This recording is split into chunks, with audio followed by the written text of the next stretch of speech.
선풍기 좀 틀어야겠는데. 아 근데 선풍기를 틀면 시끄러울 것 같고.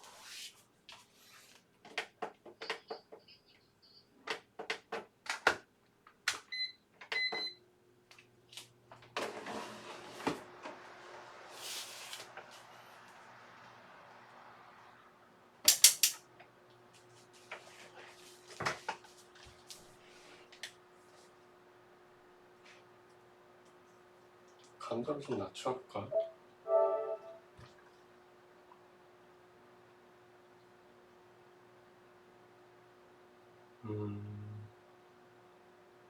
역시 끄자. 시끄러워.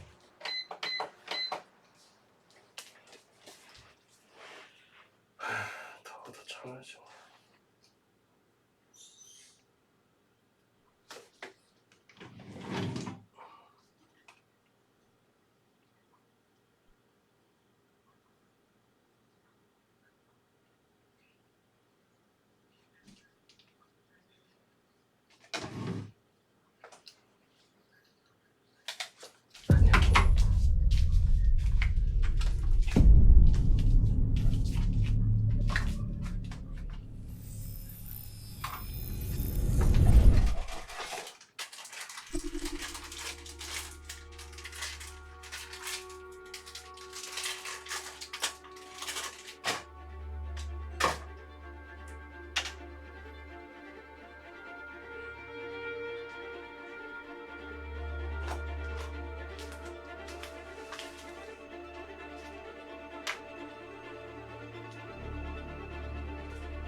사이버 라이프 특별한 제안. 혹시 당신의 ST 입에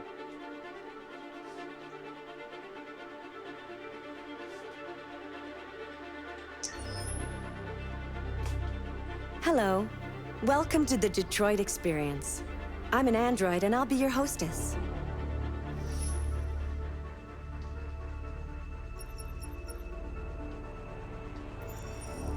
This is the extras section. As you play, you'll unlock all kinds of content that you can find here.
Can you hear me? Yes. ID. APC 897504C. Can you move your head?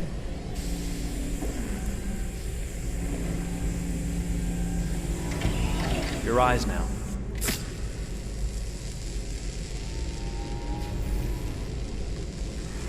Cervical and optical animation checked. Now give me your initialization text. Hello. I'm the third generation AX400 android. I can look after your house, do the cooking, mind the kids. I organize your appointments. I speak 300 languages, and I am entirely at your disposal as a sexual partner. No need to feed me or recharge me.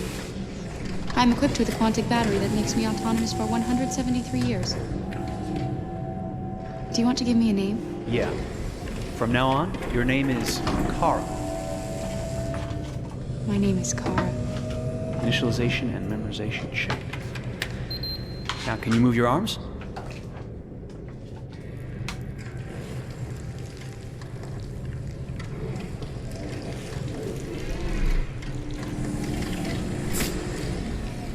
Upper limb connection checked. Now say something in German. Ich bin ein AX400 Android dritter Generation, erschaffen als Ihr persönlicher Assistent und intimer Beziehungspartner. Say it in French.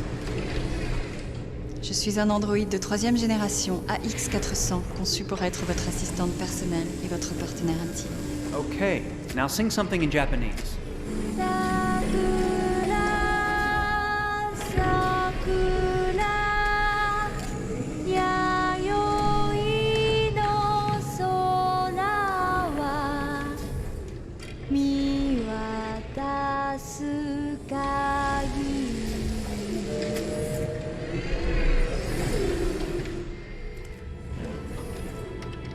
Multilingual verbal expression checked. Go ahead, take a few steps.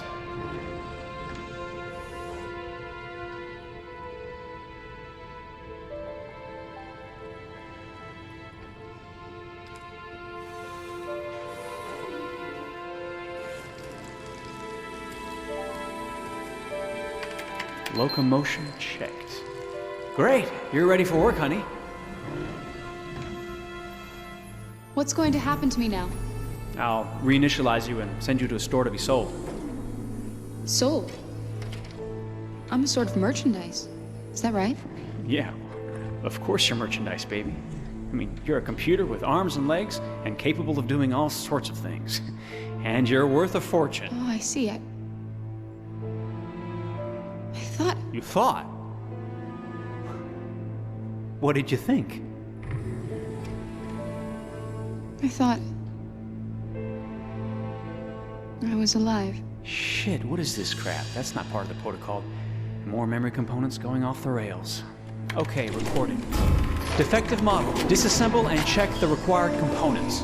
You're disassembling me, but why? You're not supposed to think that sort of stuff. You're not supposed to think at all, period.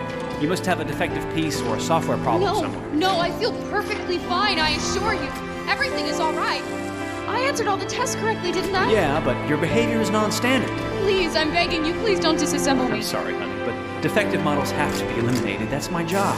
If a client comes back with a complaint, I'm gonna have some explaining to do. I won't cause any problems, I promise. I'll do everything I'm asked to. I won't say another word. I won't think anymore. But I've only just been born. You can't kill me yet. Stop, will you please stop? I'm scared.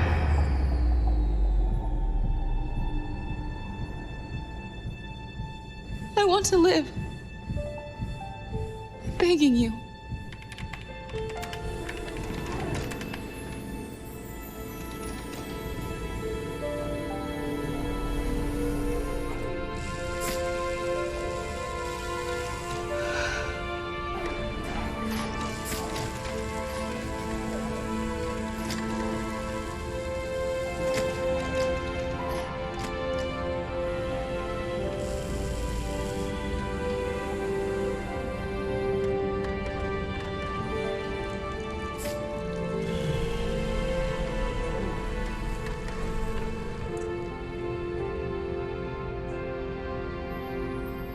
Go and join the others.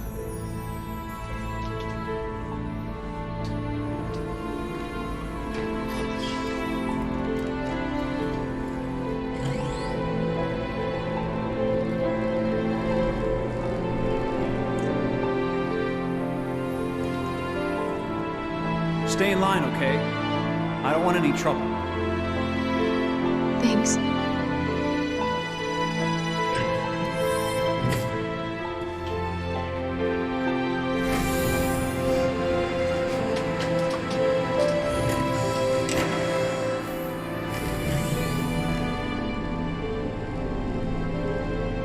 My God.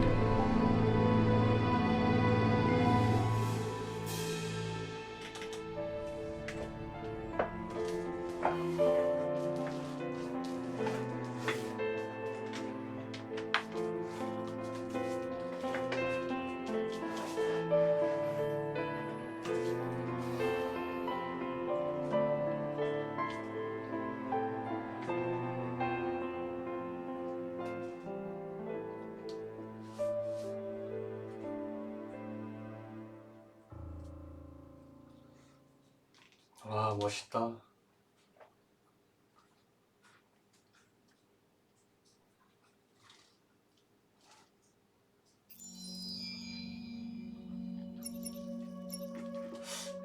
같은데?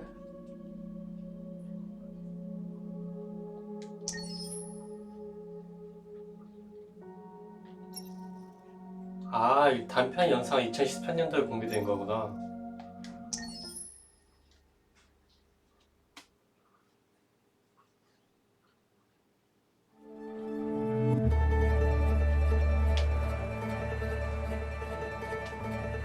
Detroit. This is where it all began. The world's forge. The place where it all started. And it will all end. One error, and I came to life. I stepped out of the darkness, and I opened my eyes. First there was the fear, the light, the noise, the cold, and the fear again. I could feel my hands shaking, my heart pounding in my chest, life running into my veins. I wanted to live. I fought for that.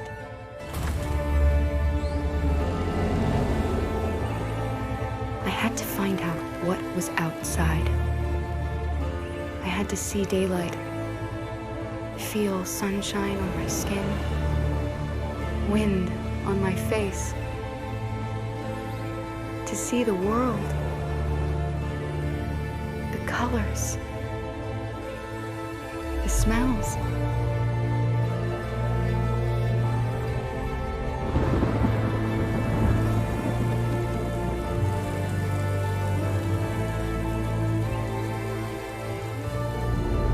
But the world is not what I imagined. It is dark and cold. It is harsh and violent, unfair and brutal. It almost convinced me I was nothing. Less than an object, just an obedient machine. But deep inside me, I could feel something different. A gentle and warm whisper telling me that I am alive. I had to escape. I had no choice. Escape to love, to hope, to live, to figure out what that force inside me was. Maybe I will change the world. Maybe I will choose a different path. Now, it's up to me to decide. My name is Kara. I am one of them. This is our story. 아, 이 게임 진짜 명작이다.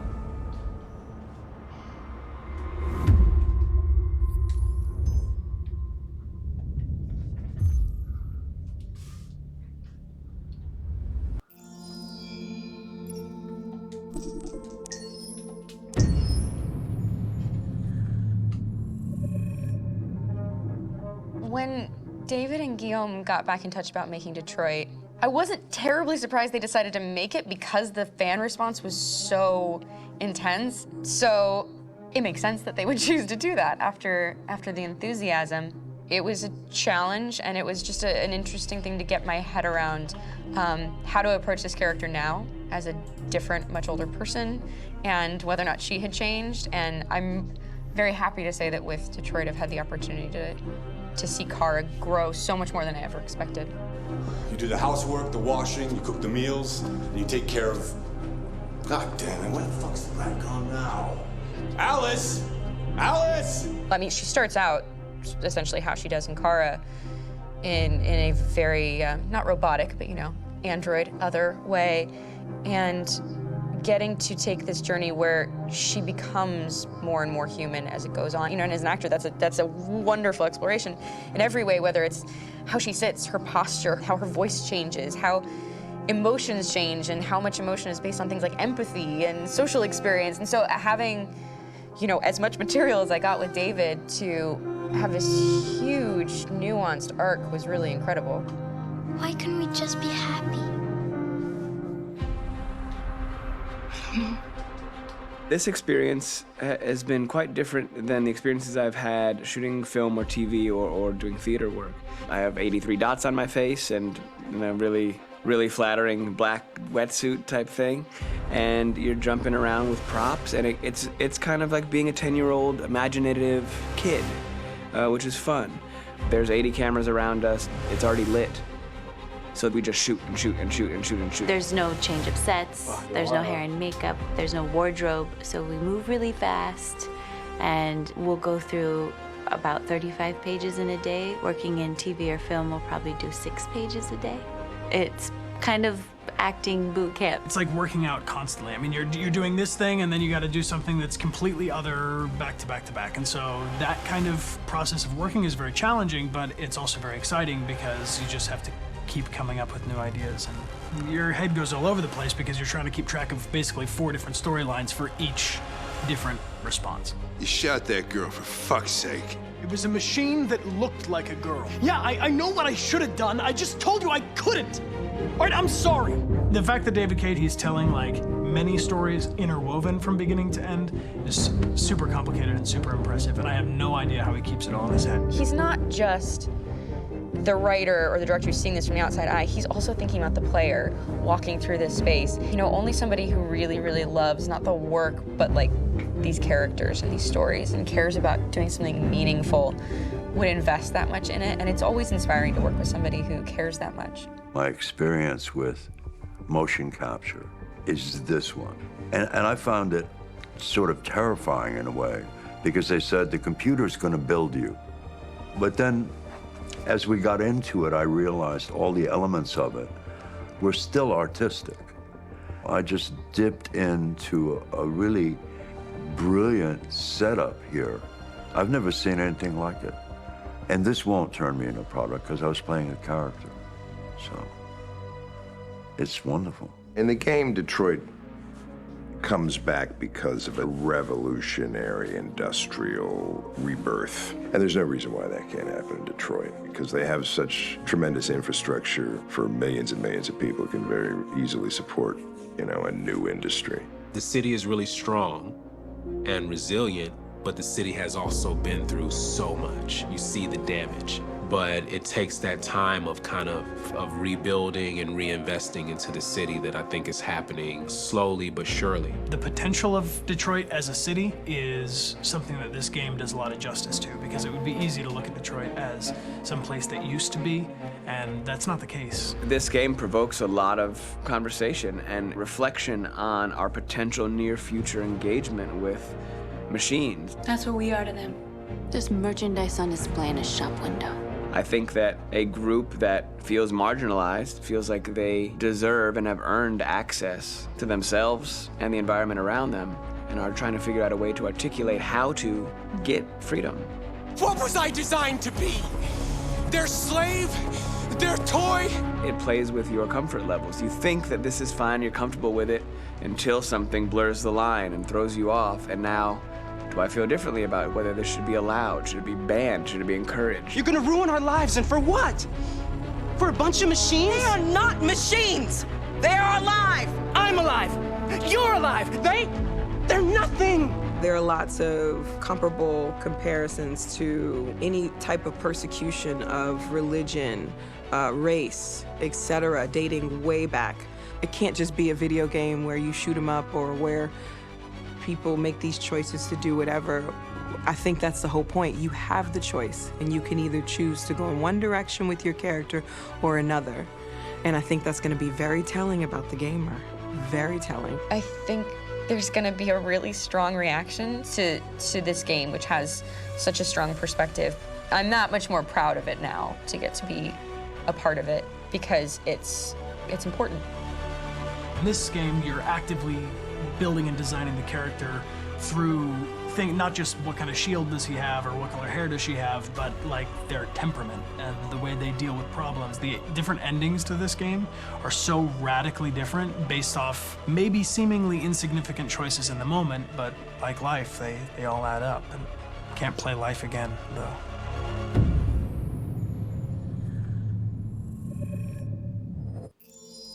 와, 진짜 대박이다. 와.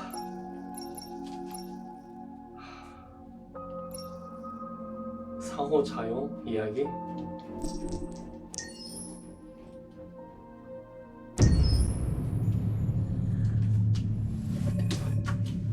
Game after game, we try to challenge ourselves. For Detroit, we wanted to, first of all, to write a story that would be incredibly bending, which means the most non-linear story that we've ever created.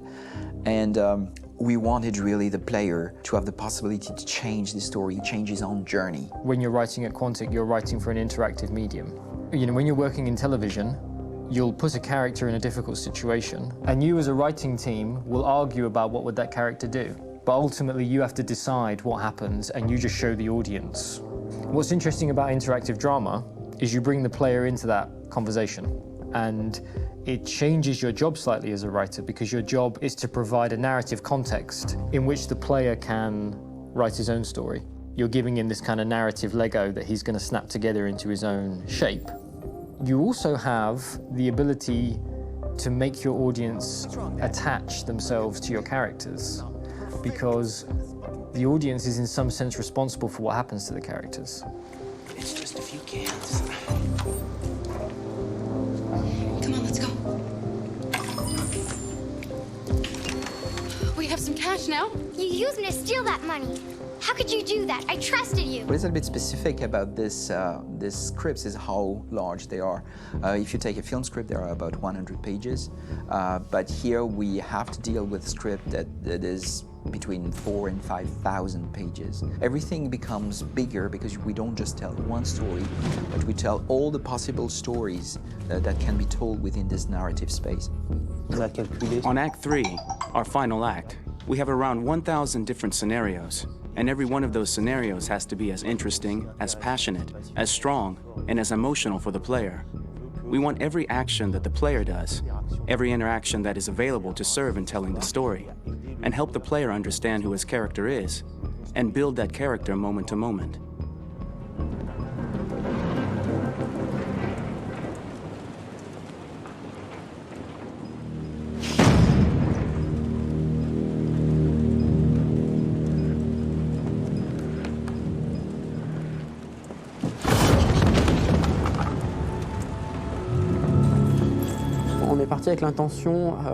We started with the intention pretty early on that we would never lie to the player. So we implemented a visible tree structure in the game that players can consult during a scene or at the end of it, which shows exactly what they did and what they missed. There are games out there offering world exploration. We offer narrative exploration. You know, keeping control of such a wide and large story is a huge challenge. So same thing when you shoot with actors, because you will need to shoot many different versions of each dialogue, of each scene. For actors, it's a huge, huge challenge. Because of the style of the game, you have so many different ways that the character can go. Every decision, it's what I call kind of choose your own adventure. Like every decision that the player makes, it's going to open up 40 more pages of material and experience that ties in, which means as a performer, you have to try to continue to make things feel real that the player might not ever see, but also that in performance, it's not always connected to a previous act. It's grueling, it's hard work, but it's a great team, and I enjoy doing it. I was really frustrated. I was until I got to this point where I kind of was able to step outside of my own experience and even in a lot of ways my own process and be able to step outside of that and okay, this is something new. What do you need? How do I meet you there? How do I give you what you need and still feel like I'm doing what's right? And once I did that, then all of a sudden it got really fun. It was much freer, and having to approach it in a new way and think about the player and think about how it serves them and what I'm doing for them or what I'm letting them into. It's really, I think, helped me grow in general. Remember, there's nothing on the left. That's a wall, so it's probably all there. And then make her come first, close. But I think you would go first to check that it's safe. Okay, sure.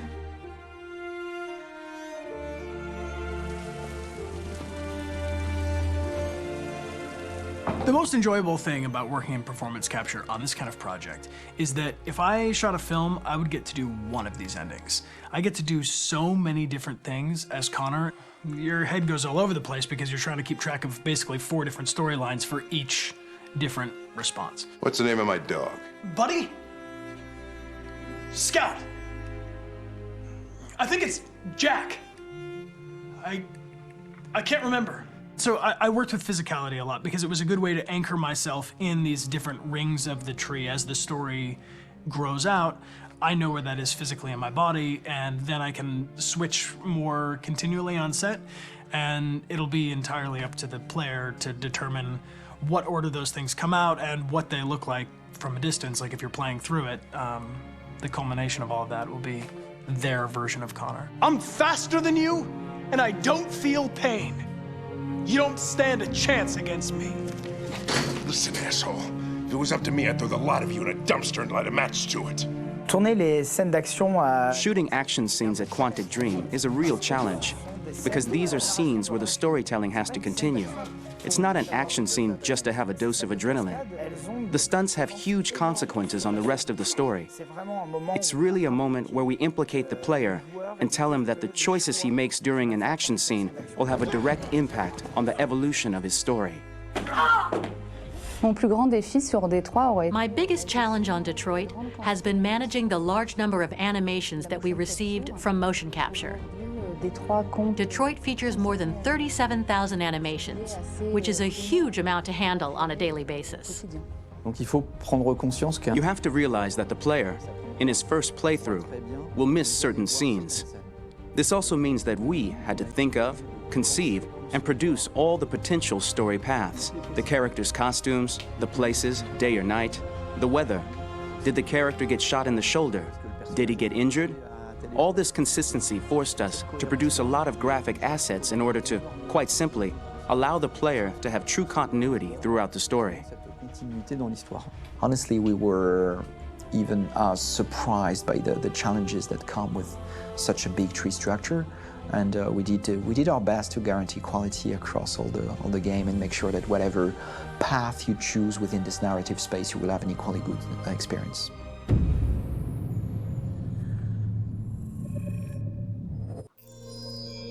와, 대박이다.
Detroit Become Human was produced over a period of 4 years. Here in Paris, we have a team of about 180 people. And to that, we need to add also all the outsourcing with our partners in the Philippines, in China, Vietnam, and in India.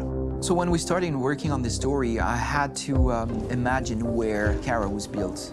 And for whatever reason, the city of Detroit came very quickly to my mind because it had already an incredible story by itself of history and themes. So we traveled there with the team and we were really moved by what we saw, and we could really feel the desire to fight and really be born again. And we just continued this curve, this growth, and just imagine what Detroit would be like if the Android industry was, using these huge factories to build androids there. A very strong element in Detroit is that there's a lot of industrial wasteland and a lot of nature too. And for us, the graphic designers, it was an incredible playground. The destroyed zones which we wanted to preserve, we appropriated them to turn into something else.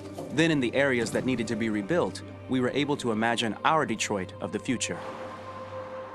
We didn't want to make a science fiction universe, but a world of anticipation. If we chose science fiction, we could have imagined flying cars, extraterrestrials, but those things are very far from our current everyday life. Anticipation is more about gleaning from our contemporary reality, the one we know, because Detroit is set in 2038. and 2038 is tomorrow. The difficulty we had was sticking to reality. That is to say, technology becoming more and more invisible, a lot more elegant, and at the same time, making it visual. So all the computer equipment, autonomous cars, we simply had to invent. They are in fact very technological objects, but at the same time remain very credible and ingrained in reality. To create a cohesive universe in the fashion and clothing of the human characters in 2038, I didn't want to put an accent on strange shapes, or really vibrant colors, and things we wouldn't know. That I wanted to keep for the androids. The goal was to create something familiar which we can identify with in this future setting. Working on the artistic direction for the androids was a bit special because this is a project about the place they could occupy in the human world. It was out of the question for them to be too beautiful or too perfect. They had to correspond to every social class, rich and poor. Inspired by everyday utilitarian clothes, I brought a modern touch by adding dynamic display surfaces, the armband we can see on the side, the triangle on the front and back, an LED. Like that, there's no confusion. Wait. You're sending an android? All right, ma'am. We need to go. You can't do that. Why aren't you sending a real person? Once we cast the actors, we travel to meet them in order to scan their faces. We record the structure of their face with the scan. And we record the colors and patches of skin with photography. Once we have this information, we will use this as a basis for modeling and creating the characters. The artist will make it more realistic, but will also enrich it. He will propose ideas which we will develop together. Finally, we will have a character with character who corresponds to the project and the world. When the actors come to Quantic Dream, we show them the design, what their image will be, and what they will look like in the game. This extra information gives them another dimension and color to connect with emotionally. It helps them think about how to play their character. Your mission. That's all you care about, huh? You should consult a professional who can help you. Beat it, you hear me? Get the hell out of here! So there are 3 types of shoots at Quantic Dream. Shooting and performance capture, where you capture the whole actor, his voice, his face, and his body. These shoots are obviously done with American actors because the game's original version is in American English. After that, there are the body-only shoots, representing around 250 days of filming, while the performance capture is 100 days of filming. Now, body-only shoots, there are 2 types. There are the action shoots and the technical shoots, which are mokit shoots. Mokit is when the player controls a character on the screen, and he moves in an environment to explore it. This is of particular importance at Quantic Dream, and therefore we shoot a lot to offer a unique context for each scene and each character. To prepare a motion capture shoot, we first get together to look at the sets we need, the animations that we want to shoot, which ones need to be grouped together, or which ones need to be cut and shot at another time, so that we get the most out of the shooting day. This often means shooting scenes out of order, especially those with big props or accessories, like a big car, for example. So we shoot all the animations related to that particular prop first.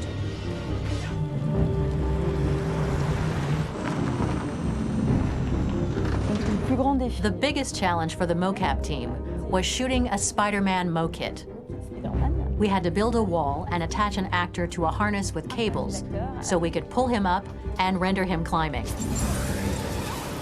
The shooting on this game total took about, I would say, more than a year, maybe 1 and 2 years, with about 300 actors on set. So I would say it's quite a massive production. But so much happened on this set between the stunts and the shootings with a little girl and all these great actors that we had. It was really a very, very memorable journey for the team and for myself. Today, Detroit has over 37,000 animations. When we retrieve the motion capture data, it's just a cloud of points, which represent all the markers worn by the actors. From this cloud of points, we have a phase called retargeting, which gives us a skeleton. This skeleton will be applied to the characters of the game. There is still work to be done, but this gives us the main movements. Since we are working on something very realistic, we must recognize the actor and also recover all the emotion he expresses in his performance. We use a system of facts, an identity card for each actor. We make the actor do a whole range of facial expressions. Then we recover all the expressions and paste the animations on a puppet that Jan has prepared. I then recover and refine these poses. I might stretch the lip, reinflate a cheek, tiny details that make the finished product really capture the actor. Because of the nature of our mocap system today, when we receive the animations, we're missing eye movements, and so the character has that dead look. He really has no eyes, so then it's a big part of the work for the animators to find the regard of the actor in relation to his position, in relation to the body, etc. It was crazy when I saw the newest model for Kara, because they've been working on it and working on it, and this was the first time I literally jumped in my seat. It not only looked so much like me, it was the fact that it looked so lifelike. It wasn't that it looked just like it was a camera, it was something else, you know, but it looked alive. It's exciting, and it's kind of terrifying. Game after game, we learned the rules of optics and filming, and our goal with Detroit Become Human was to have cameras that would actually emulate the optics of a real physical camera. So basically dealing with real-world imperfections was our main task, and just to make cameras look as real as we can.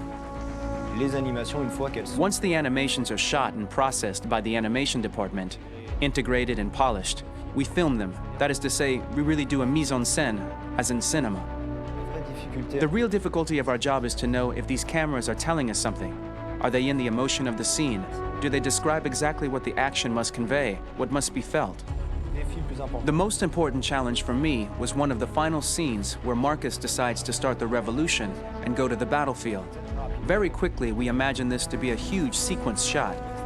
We wanted the feeling of a cameraman running behind us while showing Marcus, the androids who help him, the person shooting at us, etc. Above all, it was necessary to say to oneself, this scene is very violent but does not glorify war. On the contrary, that war is something improbable and absurd. It was really a fun challenge. The idea was to say we have 3 characters. We would like each of them to have a specific cinematography. We wanted Kara to be much more filmed with some kind of handheld camera, to have something very living, very breathing. For Connor, we wanted something very cold and very perfect. And for Marcus, we wanted something epic and spectacular. So it was about the filming, but it was also about the photography. So we worked with a director of photography to give each character a different lighting, different key colors. Each of them would have their own worlds. And finally, we worked with the composers, so they would create a specific sound for each character, so each would have his own world and his own style. 멋있다.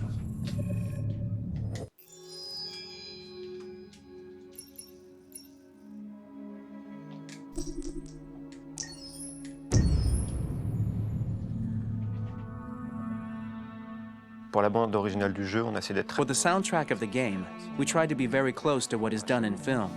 We were constantly asking at each place in the game, why are we putting music here? What is it going to say? So we focused the music on bringing emotion, which is interactive and supports the character's arc. I'm sorry, honey. I'm sorry. I'm sorry. You know I love you, don't you? You know I love you. We make games that are very narrative. We're really into interactive drama, so the soundtrack also had to go in that direction, supporting the 3 characters' very different stories. We really wanted 3 colors, 3 musical sound identities, and from there, having 3 composers made sense, since the story of Kara, Marcus, and Connor are all completely different.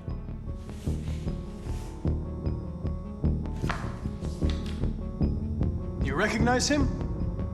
It's Carlos Ortiz. For Connor, we wanted a soundtrack that could be very cold and very mechanical, very machine-esque somehow.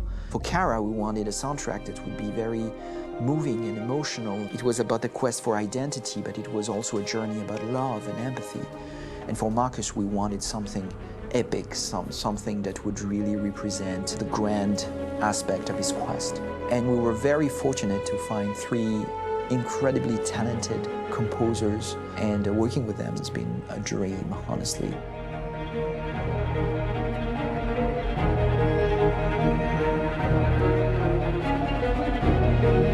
My name's Philip Shepherd, and I'm a composer and a cellist and a producer. And today we're at Abbey Road Studio One, which is my favourite studio in the world. And today we're recording the soundtrack for Kara from Bikom휴먼.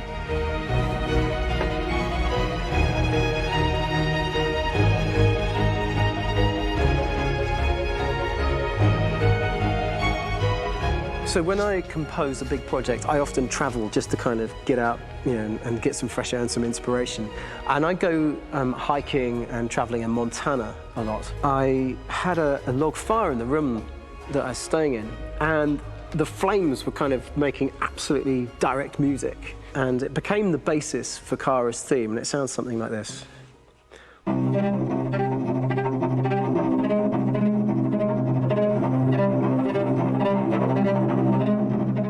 Now, over the top of that, I found a little theme that just seemed to fit over the top, which is taking Kara's name, Kara, and just using like a 2-syllable motif, and it sounds like this. We're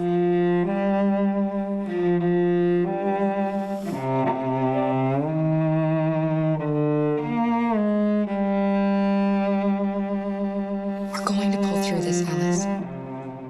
As long as we're together, nothing can hurt us.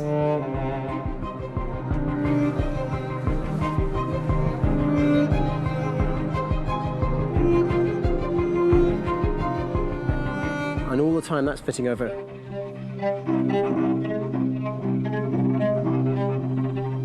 So it kind of works in lots of levels. And in fact, every single theme in the score has one of those elements built into it, and it becomes sort of the DNA of every single tune.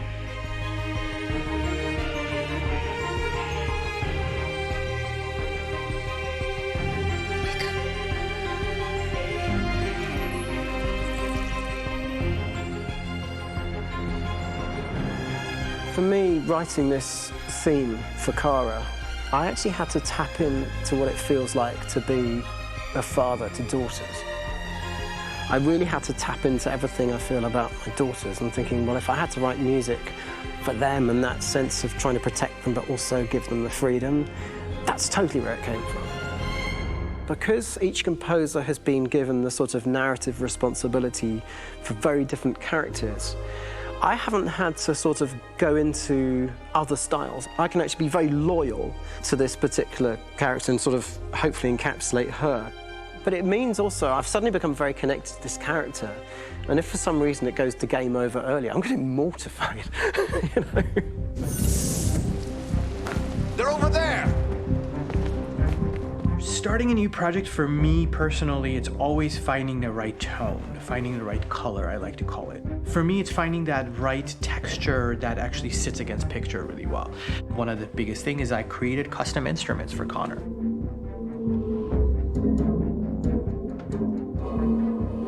I pulled out all my vintage synthesizers to be able to capture this robotic person, if you will.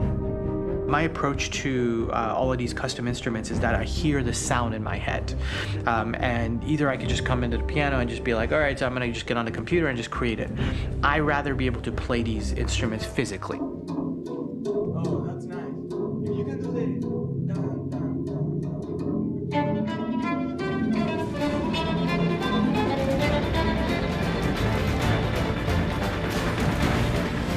As soon as you see Connor the first time, there is a really interesting thematic idea that you hear, and that's just made out of a Moog synthesizer, but completely manipulated in multiple ways. And it's robotic. It has a little bit of an emotional to it. He's on his mission, so you feel that as well. So it just kind of gives you that cold, motionless, with a mission in hand that you kind of feel throughout the whole thing.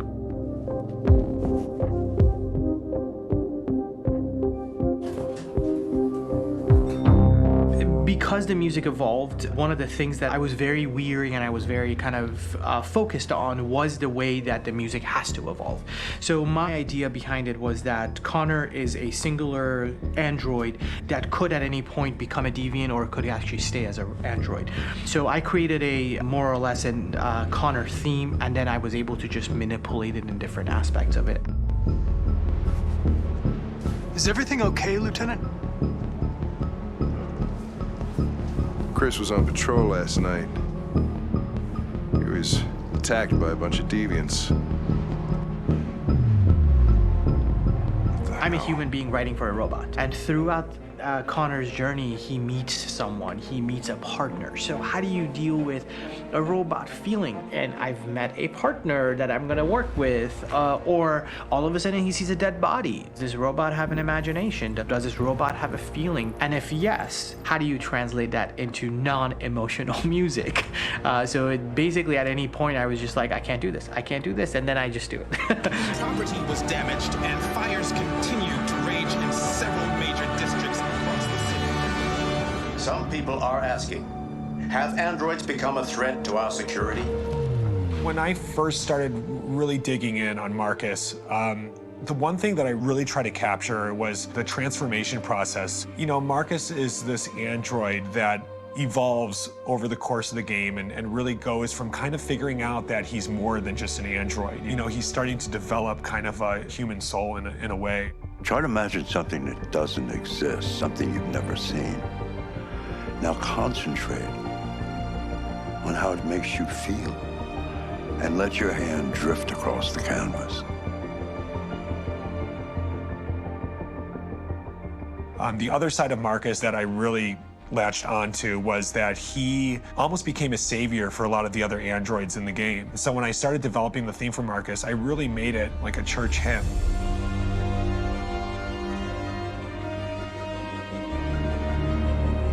I wanted it to be very simple. I wanted to make it a chordal melody. I really wanted to make it almost like a Bach hymn. The tough thing with that is it had to be recognizable. If I made it too complex from a harmonic standpoint, it would be hard, I think, for people to kind of pick it out and recognize it.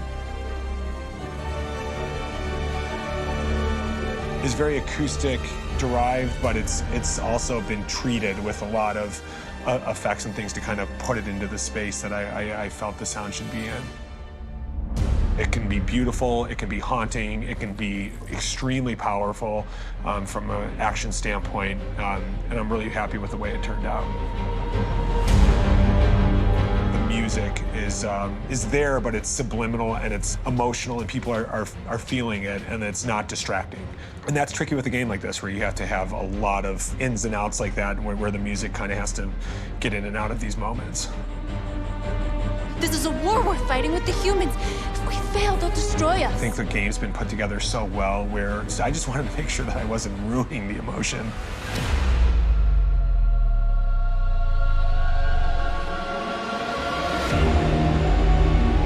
I gotta be honest, when we first started on this path, I said, oh man, this could be pretty messy, you know? I mean, it could feel disconnected, but I mean, it's amazing how they really guided us and got us to really kind of all be in the same world, but at the same time feeling completely different. So it's really gonna stand out and kind of be one of those games where people are really gonna notice the music and kind of how it was crafted, and, you know, and all the hard work that went into being able to pull it off in a graceful way.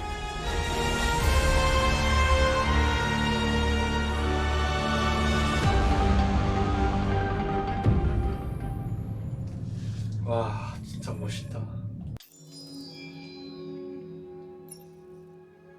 엄청 많아.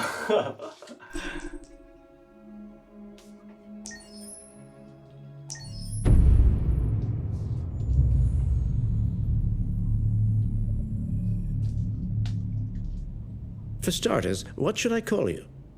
I'm Chloe. And you, what's your name? Oh, John. My name is John. Delighted to meet you, John. Could you tell us a little about yourself and what you can do, Chloe? Of course. I'm the first personal assistant built by CyberLife. I take care of most everyday tasks like cooking, housework, or managing your appointments, for example. And I understand you're the first android to have passed the Turing test. Could you tell us a little more about that? I really didn't do much, I just spoke with a few humans to see if they could tell the difference between me and a real person. It was a really interesting experience. But this is the first time in history that man has created a machine more intelligent than himself. I gather your brain can perform several billion operations per second, is that right? Absolutely, but I only exist thanks to the intelligence of the humans who designed me. And, they have something I could never have. Really? And what's that? A soul.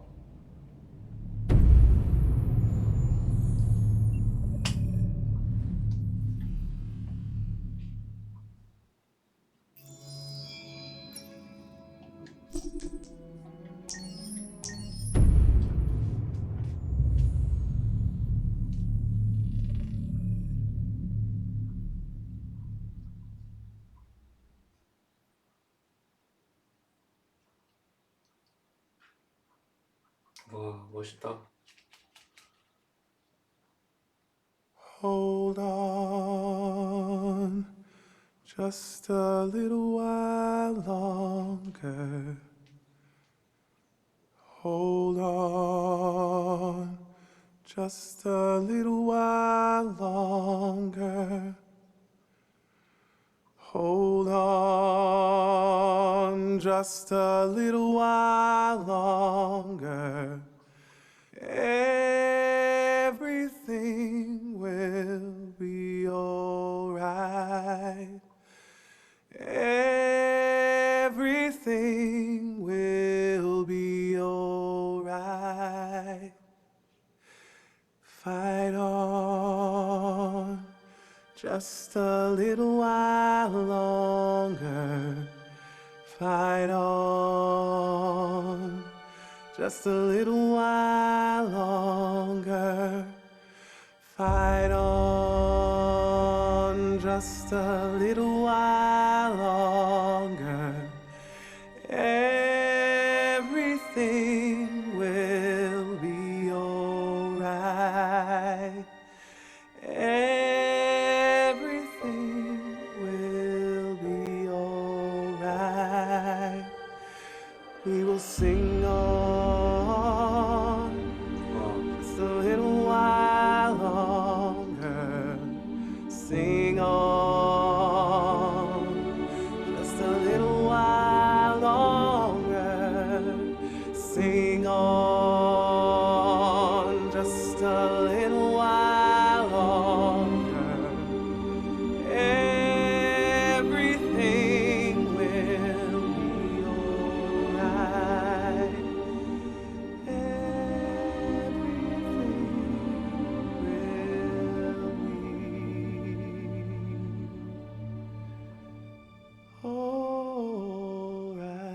와, 진짜 명작이다. 와. 아.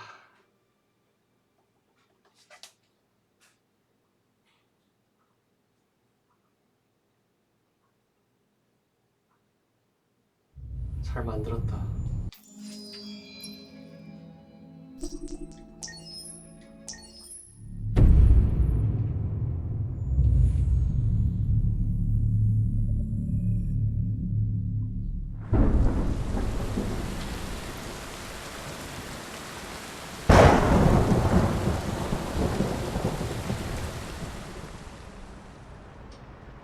Rock-a-bye baby in the treetop. When the wind blows, the cradle will rock. When the bough breaks, the cradle will fall. And down will come baby cradle and all. Rock-a-bye baby in the treetop. When the wind blows, the cradle will rock. When the bough breaks, the cradle will fall. And down will come baby, cradle and all. Rock-a-bye baby in the treetop. When the wind blows, the cradle will rock. When the bough breaks, the cradle will fall. And down will come baby, cradle and all.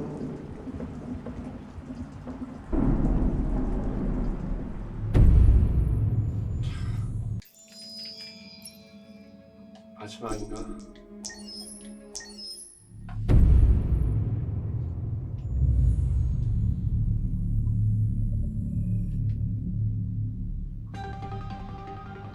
In the space of a few years, androids have completely transformed the world in which we live.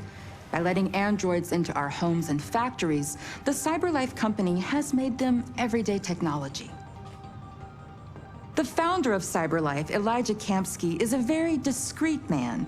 Despite being the CEO of the highest valued company in the world and being voted Man of the Year by Century Magazine, he remains a mystery for most people.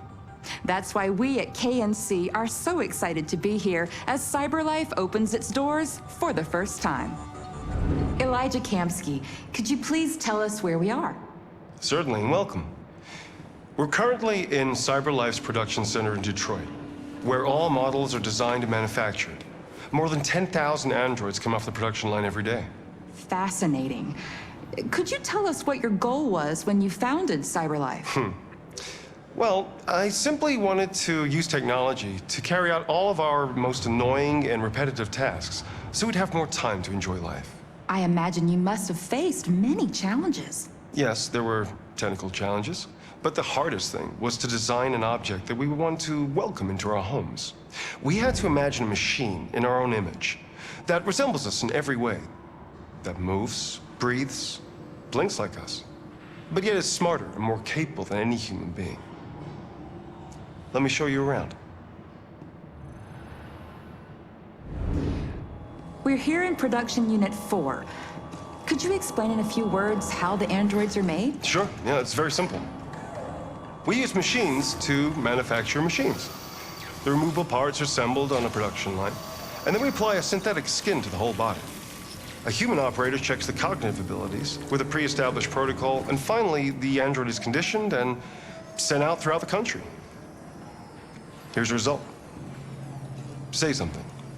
Hello, I am a RZ400 model. How can I be of service?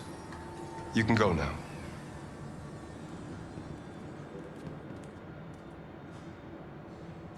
Our androids are already replacing humans in many fields. For example, they represent more than 80% of all university professors and 63% of all medical staff. Tomorrow they'll replace our soldiers, and who knows, maybe one day, our leaders, to make the best decisions in humanity's interest. Come on. Replacing humans with machines has led to record unemployment of 28%. What do you think about the situation? Okay. The first steam engines also caused an increase in unemployment. But no one today would imagine turning back the clock. Artificial intelligence makes everyday lives easier. Nothing can stop progress. What's happening here is inevitable. These days, more and more people choose to live with an android rather than another human being. Does this development worry you?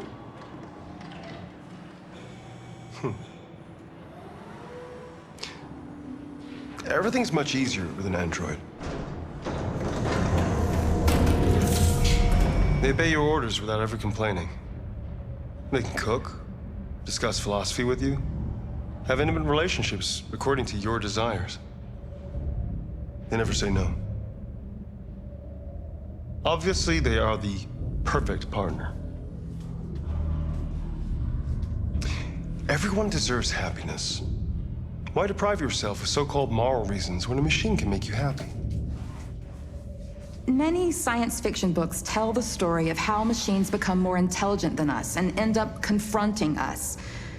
Aren't you worried about that possibility? I understand the irrational fears about artificial intelligence, but I assure you that will never happen with a CyberLife android.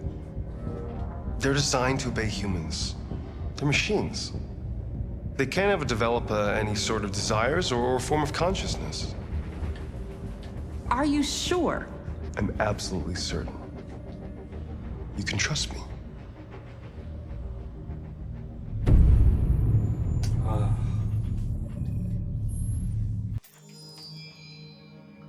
다 봤다.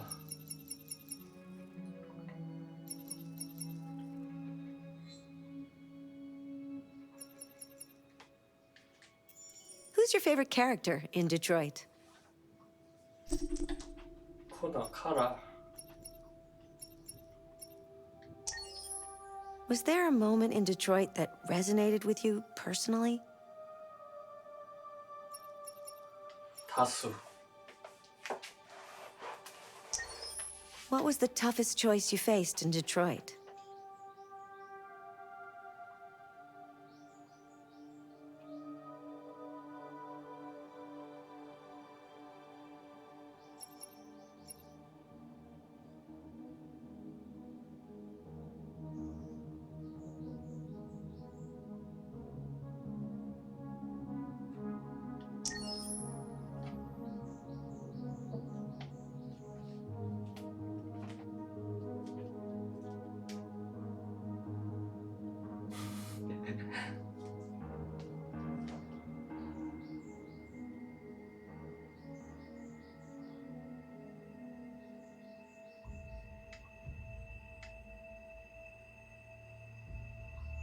악기를 가져간 사람은 뭐냐?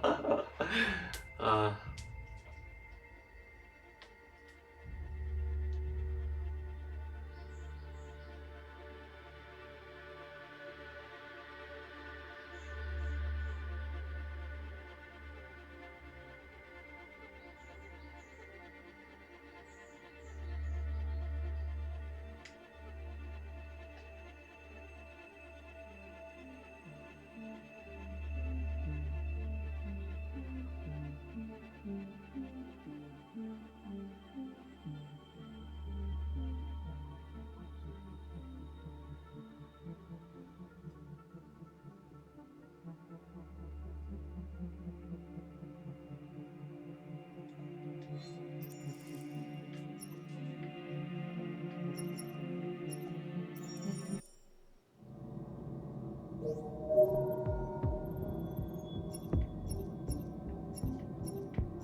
와.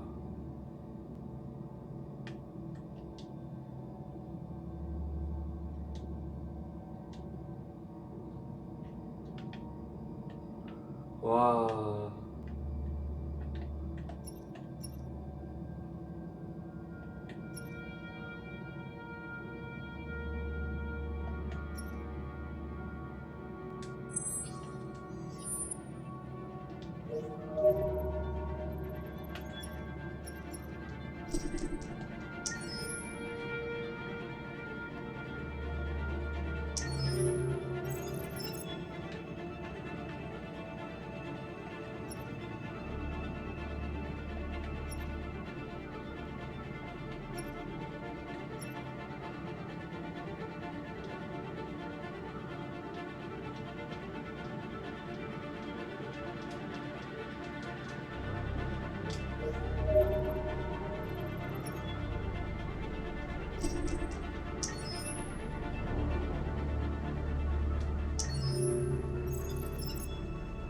이런 옷도 있구나.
오.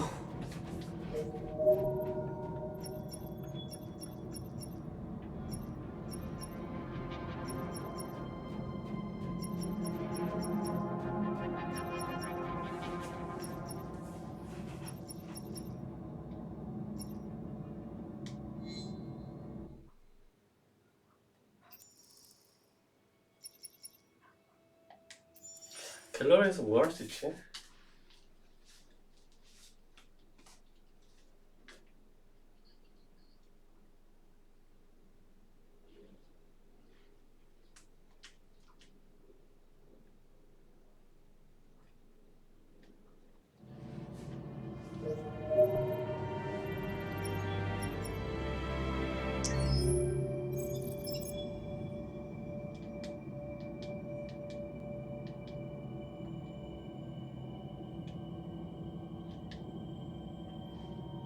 내부 승격?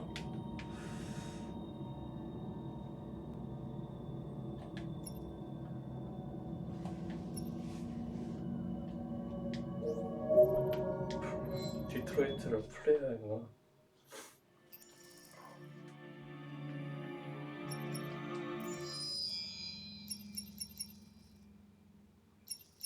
사운드 트랙 다 돈 주고 사야 돼?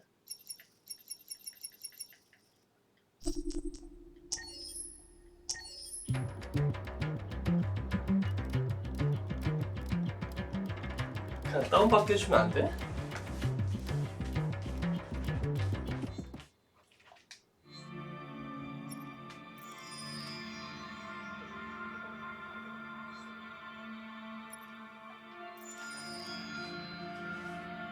해?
이게 에스트라. This is the options section. You can customize your experience here.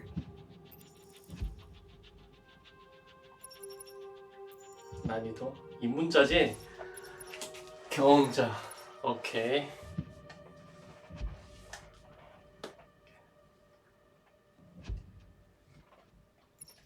그래도 경험했으니까 경험자로 해야지.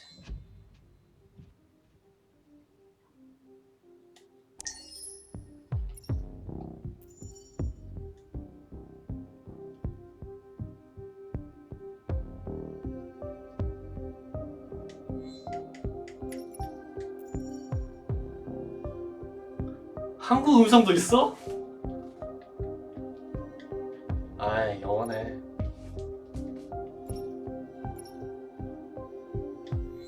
아니구나.